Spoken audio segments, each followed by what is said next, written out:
Congratulations, you're fired. The word shone in the conference room like smoke. I looked at Trevor Williams, the Chief Executive Officer of Hologate Systems, then at the 12 board members seated around the mahogany table. Nobody met my ease. My name is Joel. I'm 49 years old and, until 3 minutes ago, I was the Chief Technology Officer of the company I helped build from the ground up. 15 years of my life poured into servers, code, and late nights debugging systems that kept this place running. Trevor had that smug smile he wore when he thought was being clever. The same expression had when he took credit for Mindwork's security overhaul last year. Or when he announced the merger with Foxlane Innovations without telling Methy wanted to gut our entire infrastructure. I suggest you explain to investors why the entire system is resetting in 10 minutes. I said, placing me security badge and laptop on Thetable. The room went quiet. Trevor's smile faltered for half a second before turning full force. What up, youticking about? He asked. I stood up, straightening my tie. The automated maintenance protocol I installed last. Every 30 days, the system performs a complete reset and requires manual authorization from the Chief Technology Officer to restart. That's more, or rather, that was me. Board member Patricia Hayes shifted in her seat. What does that mean exactly? It means... I continued checking my watch. Thought in approximately 9 minutes, every server, every database, every piece of software that runs this company will shut down, and without my authorization codes, it stays down. Trevor's face had gone pale. You're bluffing. I walked toward the door, turning back one last time. The client presentation to Veltri Dynamics starts in an hour. $30 million contract. Might want to figure out how to turn the computers back on. The panic started when I reached the elevator. I could hear shouting through the conference room doors. Someone was already on the phone with information technology. Another voice was Colin's legal department. Trevor was yelling something about lawsuits and criminal charges. 8 minutes. The elevator doors closed, and I descended to the parking garage. My truck was parked in the same spot I'd used for 15 years. The same spot Trevor had tried to reassign to his nephew last month, claiming senior staff needed better parking privileges. I sat behind the wheel and waited 7 minutes. My phone started ringing. I built Hologate Systems from nothing. Started in Trevor's garage back in 2009. Writing code for small businesses that needed basic inventory management. Trevor handled sales. I handled everything else. We were partners then, or so I thought. The first crack appeared 3 years ago when we landed the municipal contract with Fort Wayne. I designed the entire traffic management system. Spent 8 months of 16-hour days making sure every light, every sensor, every backup protocol worked perfectly. When the mayor held the press conference, Trevor stood at the podium alone, taking credit for his team's innovative solution. Who'd have said something then? Should have walked away when he started calling me ideas, our vision, and my code, company party. But I believed in what we were building. Believed that good work would speak for itself. My wife, Kelly, saw it before I did. She'd watch me come home, frustrated, talking about meetings where Trevor shot down my suggestions only to present them as his own. The following week, she'd listen to me complain about how he was hiring his friends for positions they weren't qualified for, how he was making promises to clients that our systems couldn't deliver. He's using you, she told me 6 months ago over dinner. And when he's done, he'll throw you away like yesterday's. I defended him, said he was just under pressure from the board, that the company was growing too fast, Things would settle down once we got through the busy season. The warning signs were everywhere, Trevor started, excluding me from board meetings, claiming they were high-level strategy sessions that didn't require technical input. He hired an assistant chef technology officer named Brandon Miller, fresh out of college, suppers ed lito, help with my workload. Brandon spent most of his time in Trevor's office learning the systems I'd built, asking questions about protocols I'd never documented. 2 weeks ago, I caught Brandon copying files from my secured folders. When I confronted him, he claimed Trevor had authorized it for backup purposes. When I asked Trevor about it, he gave me some story about preparing for an information technology audit. Last week, Trevor started asking specific questions about me access codes, said the board was concerned about security protocols, wanted to ensure multiple people could authorize critical functions. I told him he'd think about it. I should have known what was coming. Should have seen Brandon wasn't there to help me, but to replace me. Should have realized that every system I'd built, every piece of code I'd written was being catalogued and prepared for my departure, but it trusted him. After 15 years of partnership, I still believe Trevor Williams was my friend. 5 minutes left. The call I'd been waiting for came exactly on schedule. Trevor's name flashed on my phone screen. Joel, one need to talk. No, we don't, I said. Listen, maybe I was hasty in there. The board's been putting pressure on me, demanding changes, talking about bringing in outside consultants. I wastering to protect. You, protect me. The same lie he'd been telling himself for months. The same excuse he used when he took credit for my work, when he hired Brandon behind my back, when he started cutting me out of decisions of boot systems I'd designed. The reset happens. In 4 minutes, Trevor. Okay, look. What do you want? We can work something out. Stock options, a consulting contract, a severance back. I almost laughed. 3 minutes ago, he'd fired me in front of the board like I was some entry-level employee caught stealing office supplies. Now, he wanted to negotiate. I want you to understand something, I said. For 15 years, I've worked nights and weekends building systems that Medeo reached. I've covered 4-year mistakes, fixed problems you created, and watched you take credit for work I did with my own hands. Joel, I'm not finished. You brought Brandon in to learn my job so you could fire me. You've been planning this for months, maybe longer.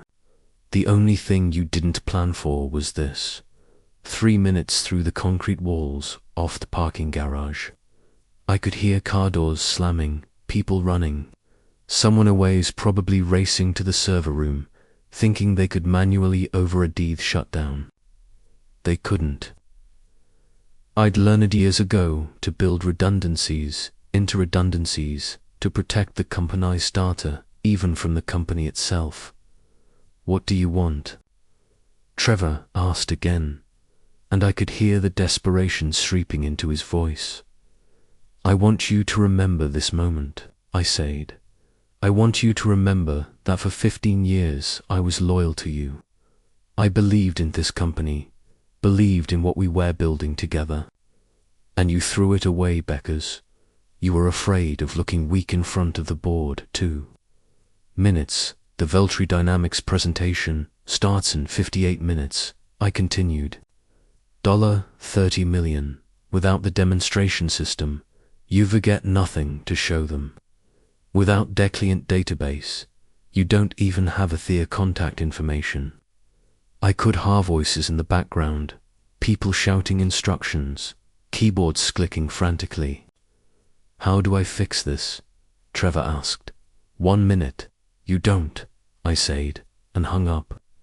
I started my truck and drove toward the exit. In 60 seconds, every light in the Holowatt Systems building would go dark. Every computer would shut down.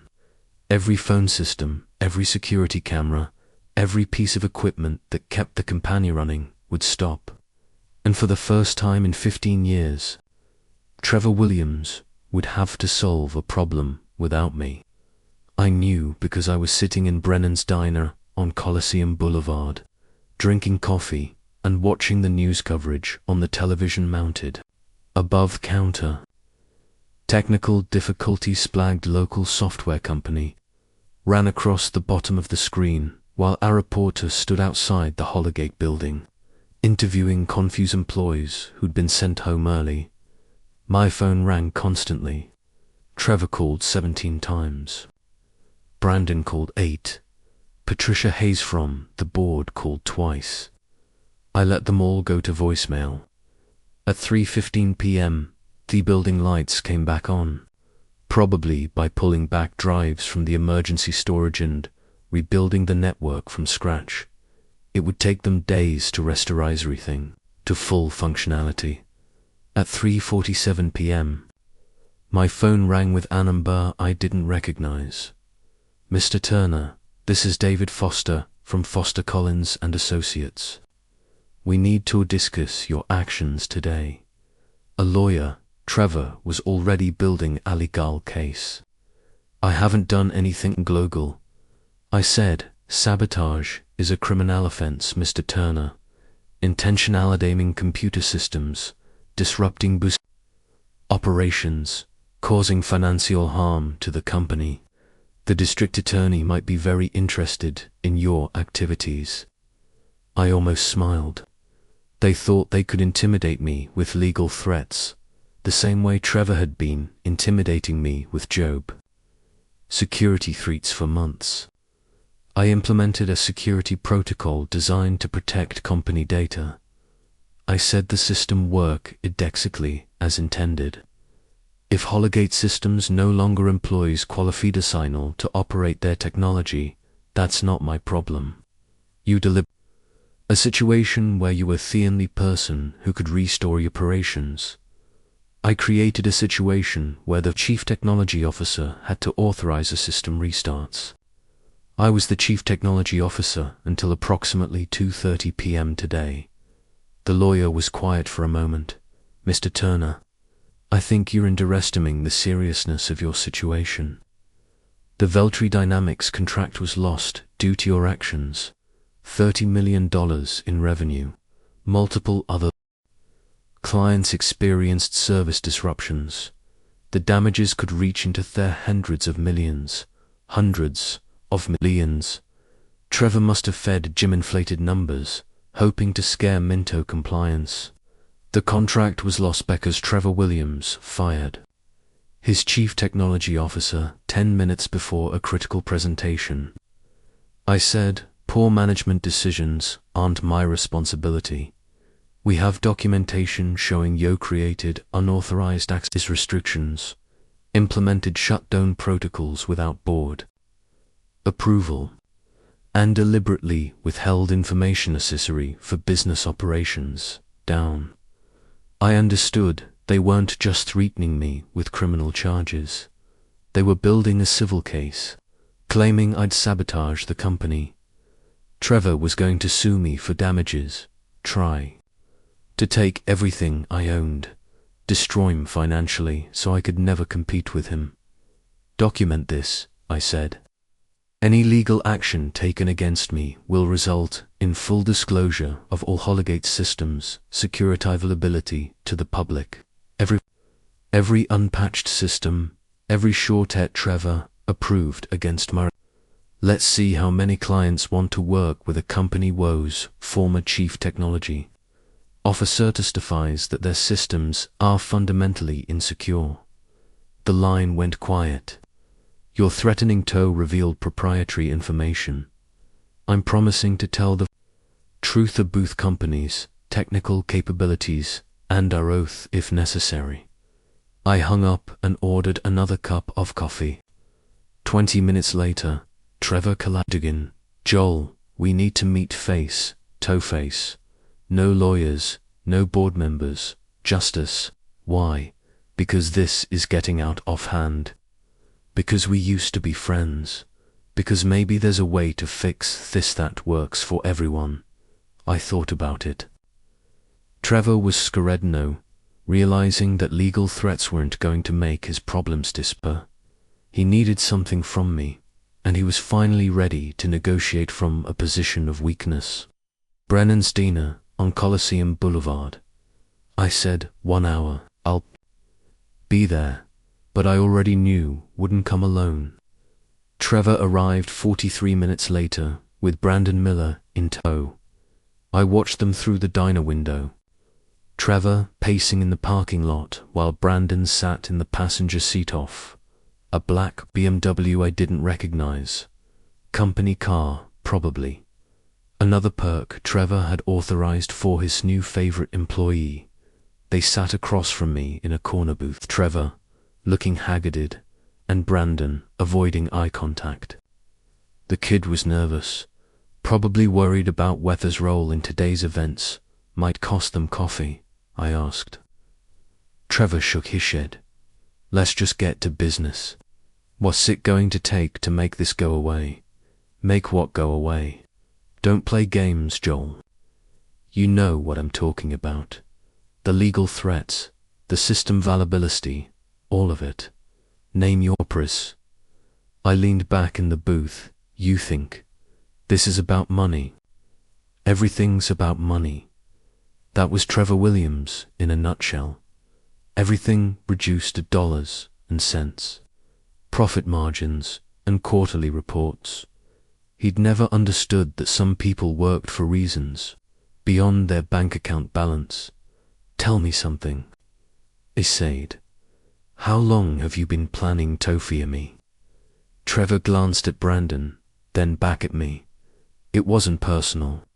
How long? 6 months, maybe 8. The board wanted changes, wanted to bring in younger talent, reduce operational costs. Brandon's salary is 60% of what we're paying you, 8 months. While I was working overtime to prepare for Thevaltree Dynamics contract, Trevor was already planning my replacement. While I was training Brandon, thinking I was helping a colleague, he was studying my job so he could take it. Did you ever intend to keep me on as a consultant? I asked originally yes, but then you started asking questions about access protocols, making comments about documentation. The board felt you might become a security risk. A security risk because I wanted to protect the systems. I'd built access because I'd questioned some of Trevor's technical decisions in front of clients. Show him the contract, Trevor said to Brandon. Brandon pulled a folder from his jacket and slid it across the table. Inside was a consulting agreement offering me $50,000 to provide technical transition assistance for 90 days. 50,000, I said, for 15 years of institutional knowledge. It's a generous offer, considering the circumstances, Trevor replied. I read through the standard, non-disclosure along, non-compete clauses, and a section requiring me to provide complete documentation and access credentials for all systems and protocols developed during employment. They wanted me to hand over everything, every password, every backdoor, every security measure I'd built to protect the company. And in exchange, they'd pay me what Trevor probably spent on business lunches in a month. There's one problem with this, I said. What's that? You assume I want to work with you. Trevor's face tightened. Joel, be reasonable. You're unemployed. You're facing potential criminal charges, and your reputation in this industry is going to be destroyed. When word gets out about today, this is your chance to walk away with something. My reputation. Industrial sabotage isn't exactly a selling point for future employers. Smiled and closed the contract folder. Trevor, do you know who called me this morning? He looked confused. What do you mean? At 7:30 a.m., before I even got to the office? I received a phone call from James Parker at Veltri Dynamics. He wanted to discuss a position as their new Director of Information Technology. Seems they've been watching my work performance, impressed with the security protocols I designed for municipal contracts. Brandon's eyes widened. Trevor went pale. The job pays twice what you were paying me, I continued. Plus stock options and a signing bonus. You're lying, Trevor said, but his voice lacked conviction. I pulled out my fiend, showed him the missed call log. 7 missed calls from Veltri Dynamics between 7:30 a.m. and 2 p.m., all from James Parker. He called back during your little board meeting, I said. Left a voicemail asking if I was interested in discussing opportunities. Funny thing is, he already knew I was leaving Hologate, said he'd heard rumors that management changes were coming. Trevor's face went white. That's impossible, is it? Who's been handling the Veltri contract negotiations for the past 6 months? The truth hit him like a freight train. Patricia Hayes, the board member would been pushing hardest for operational changes, was also the former chief executive officer of Veltri's main competitor. She'd been feeding information to Veltri for months, helping them understand exactly where Flyweights capabilities were and HOAs responsible for them. Patricia set us up, Trevor whispered. She's been recruiting me since January, I confirmed. Discreet conversations at industry conferences, casual questions about my satisfaction with current management, subtle hints about better. I turned her down because I thought I owed you loyalty. Brandon was staring at the table, probably realizing that his new job might not be as secure as he'd thought. If Veltri poached Hologate's technical personnel, they could undercut a very contract, bid and steal the entire client base. But today changed my mind, I continued. When you fired me in front of the board, you made it clear that 15 years off partnership meant nothing. So I called James Parker back. Trevor grabbed his phone. I need to call Patricia, need to find out what she's planning. Too late for that. What do you mean? I checked my... At 5 p.m. today, Veltri Dynamics is announcing the acquisition of Hologate Systems' intellectual property portfolio. They've purchased the rights to our traffic management software, our municipal database systems, and our client integration protocols. That's impossible. We own those systems. You own the code. I own the patents. The silence stretched across the table like a chasm. Trevor's mouth opened and closed without sound. Brandon looked like he might be sick. The patents Trevor finally managed filed in my name over the past 5 years. Every major system upgrade, every security protocol, every piece of innovative code. My assured me that as the actual inventor, I retained intellectual property rights regardless of employment. It was true. My attorney had advised me years ago to file patents on me major innovations, partly for protection and partly for pride. I'd never imagined I'd need them as leverage against my own company. The traffic management system alone is worth $8 million in licensing fees, I continued. Municipal database integration is worth another $12 million. Security protocols, client management systems, backup redundancies. Veltri estimates the total portfolio value at $37 million.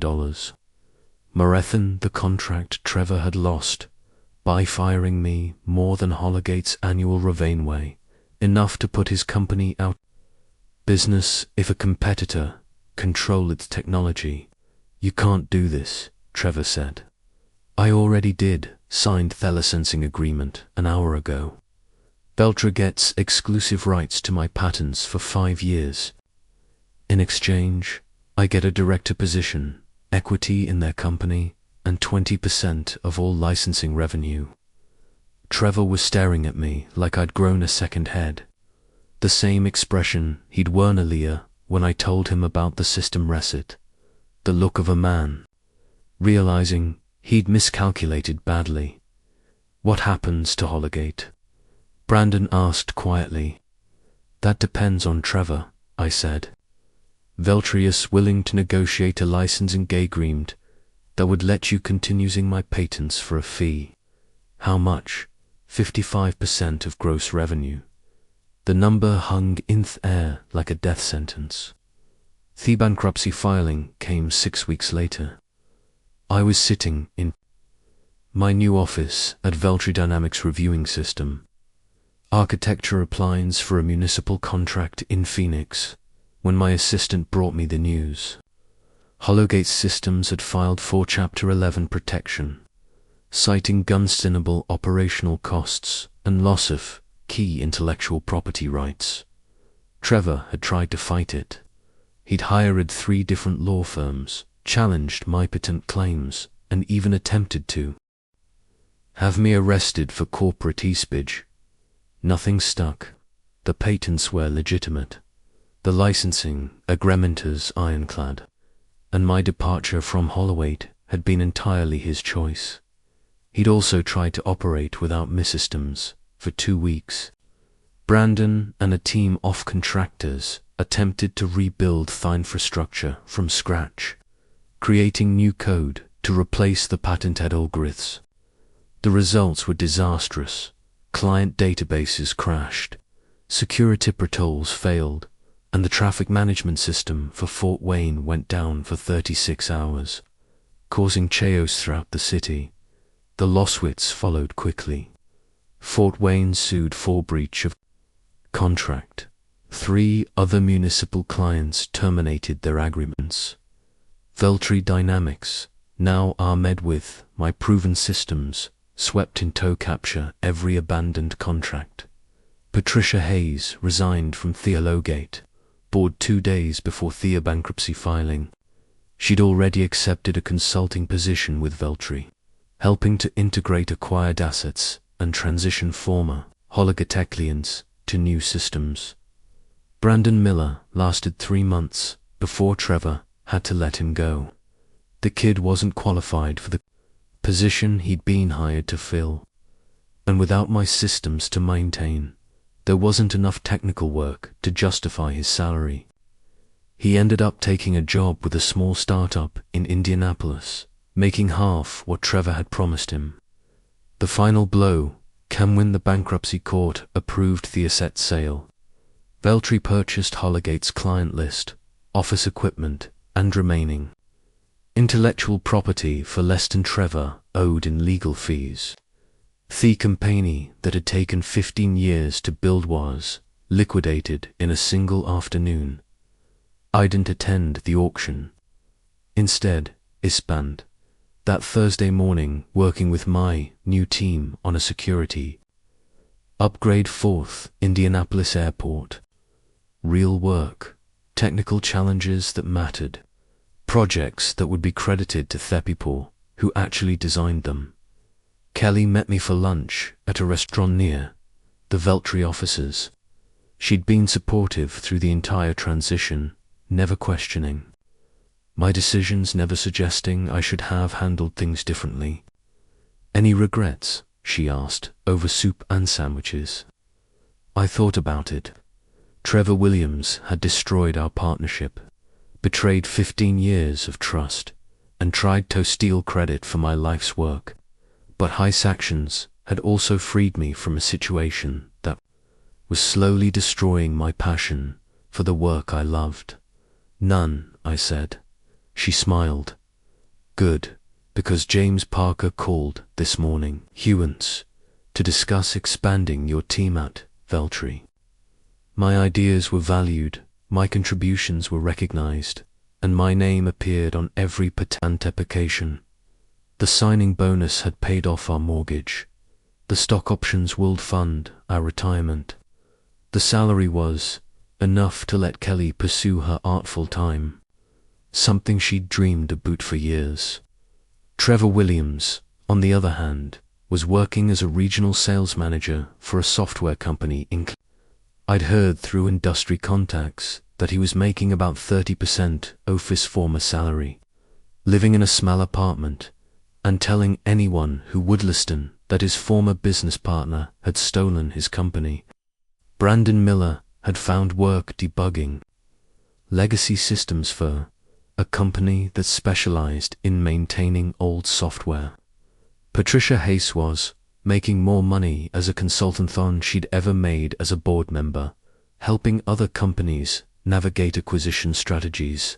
The truth was pull actions have consequences, and eventually everyone pays for their choices. Sometimes it just takes longer than you'd expect.